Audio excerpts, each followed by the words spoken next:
Olá, sejam muito bem-vindos ao IHUcast, o podcast do Instituto Humanitas Unicinos, que nesta versão traz no formato de áudio os destaques da semana. O principal desafio do nosso tempo, a crise climática, está no centro das discussões da 30ª Conferência das Partes da ONU, que começou essa semana em Belém, no Pará. A capital paraense está localizada no extremo norte da floresta amazônica e se tornou palco das contradições da política ambiental brasileira e da falta de imaginação política.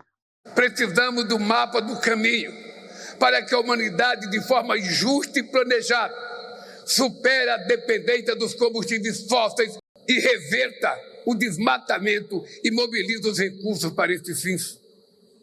Avançar requer uma governança global mais robusta, capaz de assegurar que as palavras se traduzam em ações. Na visão de Moisés Pinto Neto, esse discurso de Lula na abertura da COP reflete a falta de imaginação política que paira sobre o mundo. O encurtamento do pensamento, segundo o entrevistado, está na exploração de petróleo pelo lulismo, que não só é uma contradição momentânea, mas resultado da falta de imaginação política, uma antropologia muito pobre, como sempre destacava Eduardo Viveiros de Castro.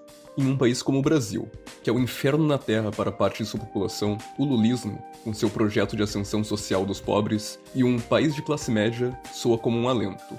Mas a antropologia lulista é a do sujeito consumidor, aquele que dispõe de renda para comprar os bens de consumo necessário e, se possível, algum luxo.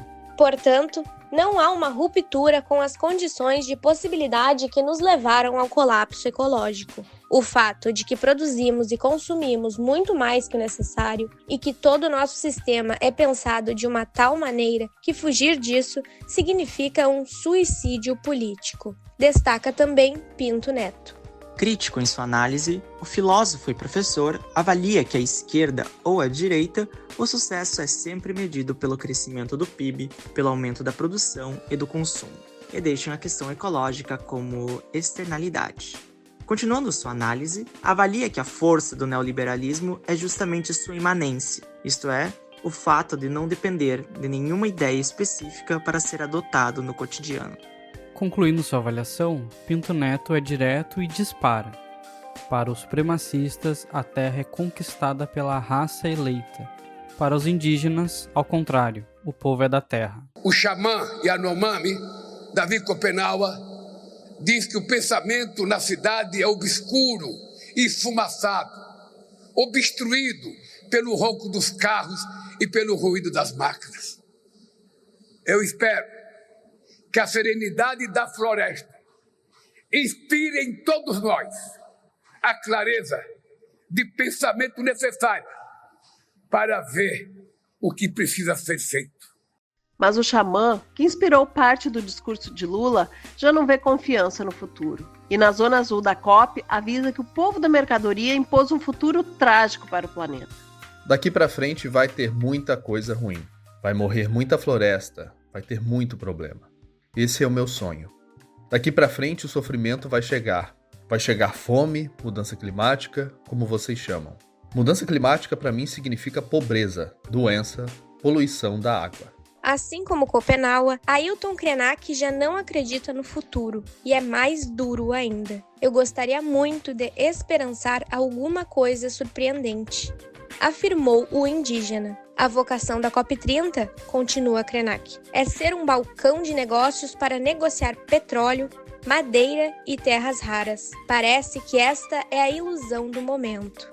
Sobre a Cúpula dos Povos, principal espaço de representação dos movimentos sociais na COP, o escritor indígena é enfático. Isso significa que nós estamos engajados num amplo sistema de comer o planeta. É claro que vai ter mais lugar para os indígenas gritarem, espernearem, falarem, mas isso não significa que eles vão ser ouvidos. Quem tinha que ouvir são os chefes do dinheiro no planeta. Não adianta você gritar no deserto. Krenak ainda faz um chamado à responsabilidade histórica do bloco europeu pelo atual momento de crise, afirmando que a Europa projetou para o mundo todo esse modelo de desenvolvimento que deu errado. Em meio à falta de soluções claras para a crise atual, Krenak enxerga uma desorientação generalizada, que ameaça o legado da vida na Terra para as próximas gerações.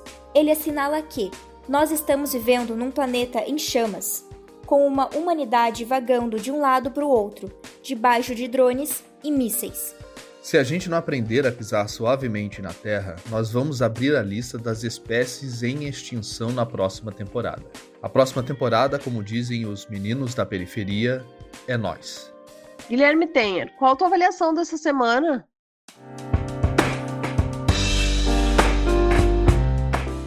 Em um texto de 2009, o historiador Dipesh Chakrabarty apresentou 4 teses sobre a história e o clima.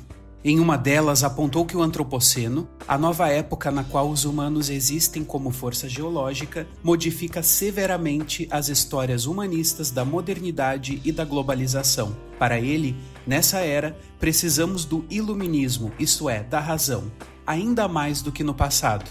Há, entretanto, para o historiador, uma consideração que introduz reservas quanto a esse otimismo em relação ao papel da razão, e que tem a ver com a forma mais comum que a liberdade assume nas sociedades humanas, a política.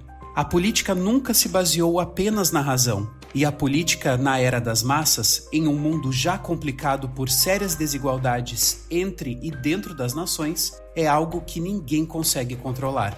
A política, emaranhada em conflitos, emoções, lapsos de razão e, sobretudo, em interesses capitalistas, é, para o cientista Mark Maslin, uma ilusão. Segundo ele, é improvável que a política global solucione o aquecimento global. As soluções tecnológicas são perigosas ou causam problemas tão ruins quanto aqueles que se propõem a resolver. Para Maslin, o aquecimento global exige que as nações e as regiões se planejem para os próximos 50 anos, algo que a maior parte das sociedades não é capaz de fazer por causa da natureza de curto prazo da política.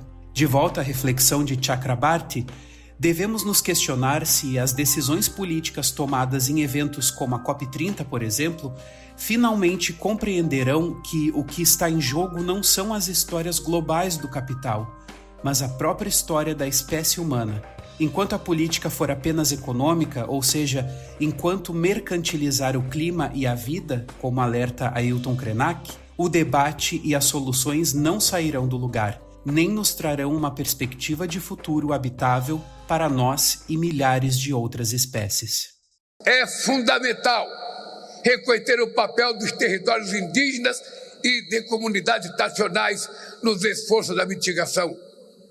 No Brasil, 13% do território são áreas demarcadas para os povos indígenas. Talvez ainda seja pouco. Pouco mesmo, presidente Lula. Por isso, a resistência indígena seguirá firme na COP30.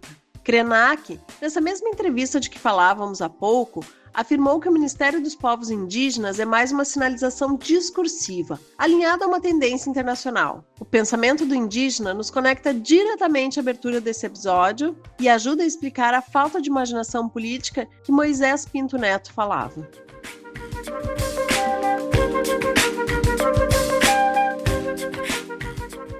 Mas, voltando à questão indígena de fato, e a um dos protestos que marcou a semana em Belém, o cacique Gilson resumiu o que é a ausência dos indígenas nos espaços onde ocorrem as discussões oficiais.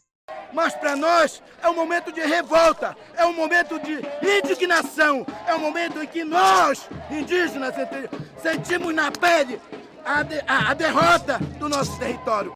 A indignação do cacique Gilson se mostra verdadeira. Porque apesar de cerca de 3.000 indígenas terem ocupado Belém, apenas 14% conseguiram acesso à Zona Azul.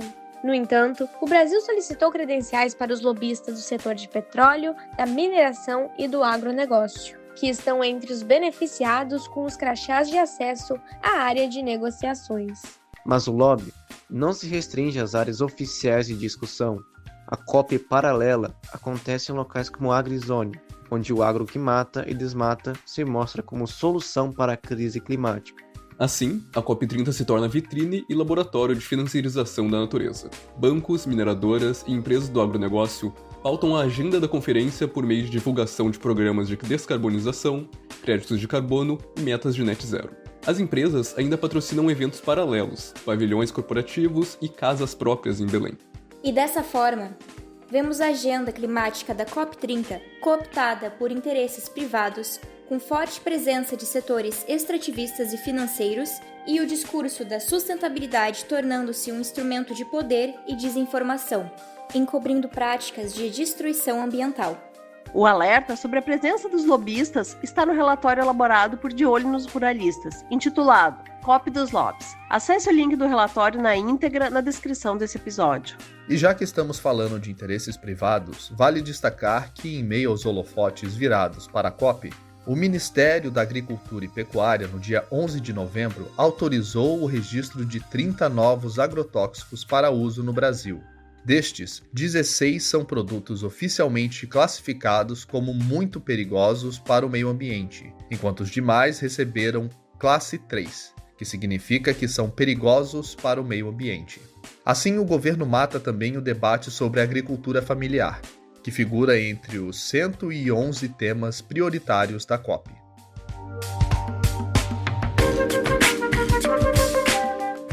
Quem caminha pela cidade sede da COP se depara com uma multiplicidade de indígenas.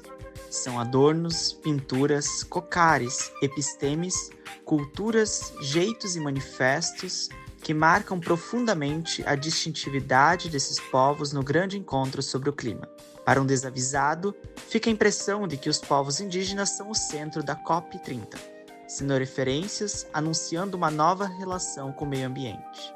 Ocorre que estamos longe desse desejo. Mais do que aprender com os povos, percebemos que eles estão sendo usados como propaganda de um novo tempo, mas não estão na agenda das prioridades dos governos no trato com o meio ambiente e no reconhecimento dos direitos originários sobre seus territórios, condição fundamental para o equilíbrio do planeta. Na Aldeia COP, um acampamento montado na Universidade Federal do Pará, os povos indígenas lançaram como principal bandeira do movimento o pedido por demarcação de terras indígenas e a participação dos povos nas negociações. O evento de abertura, que contou com a presença do cacique Raoni e da ministra Sônia Guajajara, lançou o movimento Lula Demarca Cachoeira Tunaiana, cobrando do presidente suas promessas de campanha. Raoni, que subiu a rampa do Palácio do Planalto com Lula em janeiro de 2023, foi enfático. Não queremos petróleo na Amazônia. Aos 93 anos, a liderança indígena participou da barqueata que deu a largada para a cúpula dos povos. A bordo de uma das embarcações, Raoni advertiu o governo do Brasil de que os planos de exploração de petróleo na foz do rio Amazonas e de construção de uma ferrovia para escoar a produção de soja, a Ferrogrão, no meio das terras indígenas, não podem avançar. O indígena ainda alertou que se continuarem fazendo essas coisas ruins, nós vamos ter problemas. Não só nós, povos indígenas, como todos vocês. E reiterou que Lula deve respeito aos povos indígenas. Ele tem que nos respeitar e garantir o respeito a nós. Eu apoiei o presidente Lula, mas ele tem que me ouvir.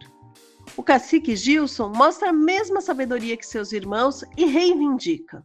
Nós não comemos dinheiro, nós queremos o nosso território livre do agronegócio, da exploração de petróleo, da exploração de minério, da exploração de madeireiros.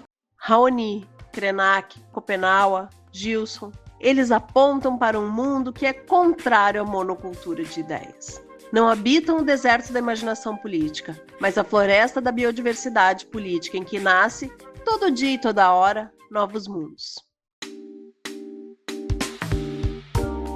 Em plena COP, os cientistas soam mais um alerta. O mundo está caminhando para um aumento de 2,6 graus na temperatura até o final do século, segundo um novo relatório da Climate Action Tracker. Até agora, as pouco mais de 110 metas climáticas para 2035 apresentadas pelos países não estão fazendo a diferença. Em um cenário mais otimista, caso todas as nações cumpram integralmente as metas de curto e longo prazo, o aquecimento será de 2,2 graus Celsius até 2100, ainda muito acima do limite de 1,5 graus Celsius estabelecido no Acordo de Paris, alerta o relatório. Além disso, o Global Carbon Project publicou sua previsão de emissões globais para 2025 com resultados desastrosos. De acordo com os dados, as emissões de combustíveis fósseis aumentaram 1,1% em 2025, chegando a mais de 38 bilhões de toneladas de gás carbônico, levando a atmosfera a uma concentração recorde de CO2, ficando 52% acima dos níveis pré-industriais. O número é especialmente preocupante porque representa um novo recorde na taxa de crescimento das emissões de gases de efeito estufa na atmosfera. Isso ultrapassa um novo limite crítico em um momento crucial da história da humanidade, quando o planeta já vivenciou mais de 12 meses com temperaturas acima dos níveis pré-industriais e deveria estar caminhando para uma redução, em vez de continuar aumentando a concentração de gases de efeito estufa. Já que falamos em emissões, vale lembrar que o estilo de vida dos chamados super ricos gera em um único dia as mesmas emissões de gases de efeito estufa que uma pessoa na metade mais pobre da população emite em um ano inteiro. Mas quem paga essa conta dos desastres climáticos? Os pobres. Nos últimos 10 anos, devido às enchentes secas, ondas de calor e outros eventos climáticos extremos causados pelas mudanças climáticas, 250 milhões de pessoas foram deslocadas, segundo a Acnur. Com a crise climática se intensificando, assistimos na semana passada um novo episódio de evento extremo aqui no Brasil. 3 tornados atingiram o Paraná no dia 7 de novembro, com ventos de até 330 km por hora. A força devastadora varreu no mapa a cidade de Rio Bonito do Iguaçu. Para o professor Francisco Assis Mendonça, o tornado é resultado de fenômenos climáticos que têm se tornado mais frequentes e intensos. Mendonça explica que o avanço do desmatamento e o aquecimento das águas do oceano eliminam um anteparo natural contra os ventos fortes, o que deixa as cidades mais vulneráveis a ciclones e tornados. O climatologista José Marengo aponta que há uma intensificação dos eventos extremos em geral. No caso dos tornados, a rapidez com que eles se formam dificulta ainda mais o monitoramento desse fenômeno. Voltamos ao Oriente Médio, onde faz de conta do cessar-fogo israelense continua matando a população de Gaza. A denúncia é de Francesca Albanese, que mais uma vez não se cala diante do cinismo dos governos. Em uma entrevista, a relatora da ONU afirmou: pues no es que estén ignorando la ley, están violando la ley y están mintiendo y mintiendo. Es decir, el alto al fuego es una mentira. No hay alto al fuego. No hay alto al fuego porque alrededor de 250 palestinos han sido asesinados desde el llamado alto al fuego. Na entrevista, Albanese ainda enfatizou o cinismo dos nossos líderes. Ela declarou nunca ter imaginado que encontraria tamanha hipocrisia estrutural e institucionalizada, e disparou. Chamam isso de cessar-fogo, enquanto palestinos continuam morrendo pelas chamas israelenses. Após a prisão da ex-chefe da promotoria militar israelense, voltou a rodar o mundo um vídeo de soldados israelenses estuprando um refém palestino em um centro de detenção no deserto de Negev.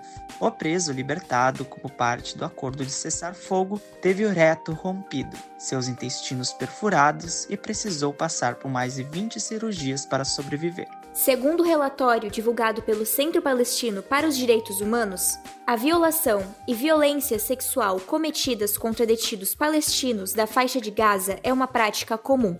Os depoimentos revelaram uma série de estupros e torturas sexuais, incluindo estupro coletivo, estupro com cães, além de estupro com garrafas e paus.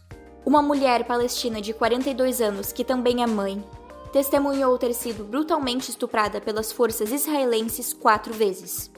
Os soldados israelenses que deram seus depoimentos ao documentário Breaking Ranks, que será exibido por uma emissora britânica, trazem relatos consistentes que ao longo dos 2 anos de conflito houve o uso de civis palestinos como escudos humanos, uma prática informalmente conhecida como Protocolo do Mosquito. Esses relatos mostram que Israel é uma obscenidade escancarada na qual o mundo se recusa a admitir.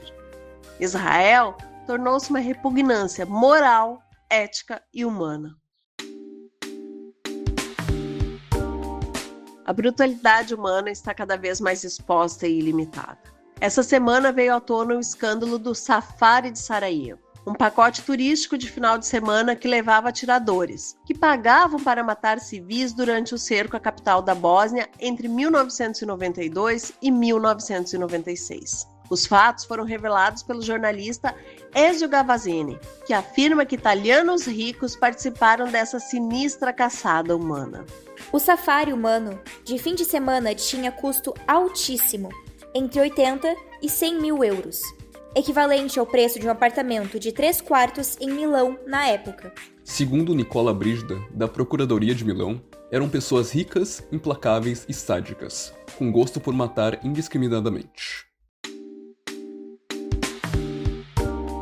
Papa Francisco elegeu o penúltimo domingo do ano litúrgico para celebrar o Dia Mundial dos Pobres. Este ano, a data será celebrada em 16 de novembro. Para fazer memória a este tempo, publicamos a reflexão do Frei Luiz Carlos Suzin, que lembrou o dever da Igreja.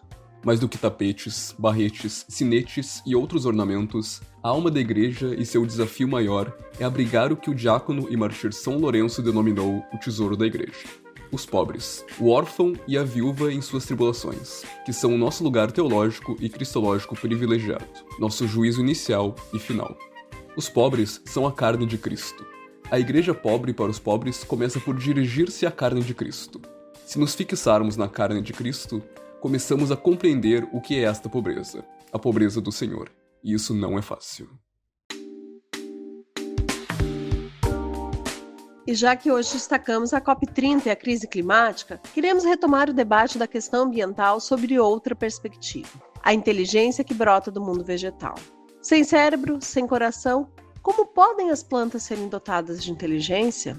Em matéria do InfoAmazônia, pesquisadores explicaram que as árvores guardam carbono transformado em moléculas grandes que servem como fonte de sustentação e energia. Quando há derrubada e queima de florestas, a morte de árvores gera dióxido de carbono de duas formas, pela queima e pela decomposição natural, transformando todo o carbono armazenado em gás do efeito estufa.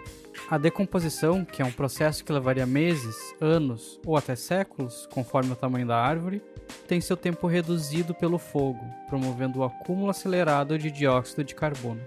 O desmatamento, assim, interrompe essa teia vital de vida que brota do mundo vegetal. Defensor da inteligência vegetal, Stefano Mancuso busca entender como as plantas percebem suas circunstâncias e respondem aos estímulos ambientais de forma integrada.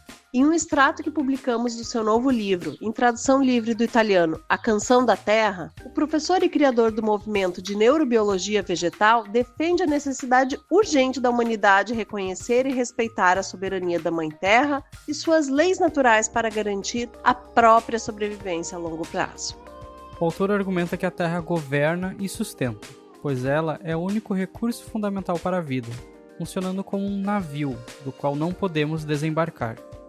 O grande obstáculo, pondera o professor italiano, para a permanência da espécie humana é a convicção errônea de que nos libertamos das leis naturais, de que estamos acima delas e de que não dependemos dos recursos finitos. Inspirado pelo Cântico das Criaturas de São Francisco de Assis, Mancuso enfatiza que a vida na Terra é um fenômeno complexo, que exige a colaboração de inúmeros atores, dos grandes aos pequenos, em conjunto, sem um líder. A harmonia, aponta o biólogo, é alcançada quando todos os elementos funcionam na sequência correta. E essa é a lição que a natureza oferece para evitar que a entropia prevaleça. Em resumo, a sobrevivência humana depende de abandonar a arrogância de se considerar superior à natureza e de se alinhar com as leis e o princípio de colaboração que regem o sistema. Essa foi mais uma edição dos destaques da semana no IHUcast. Nessa edição usamos áudios de Canal Gov e do podcast Donde Cajam las Armas. A produção, apresentação e direção foram comigo, Cristina Guerini. Edição e locução de Lucas Chardon. Ainda contamos com a colaboração das colegas Lauren Palma e Mônica Lima. E dos colegas Alexandre Francisco, Christian Padilha, Guilherme Tenher, Matheus Dias e Matias Lengert.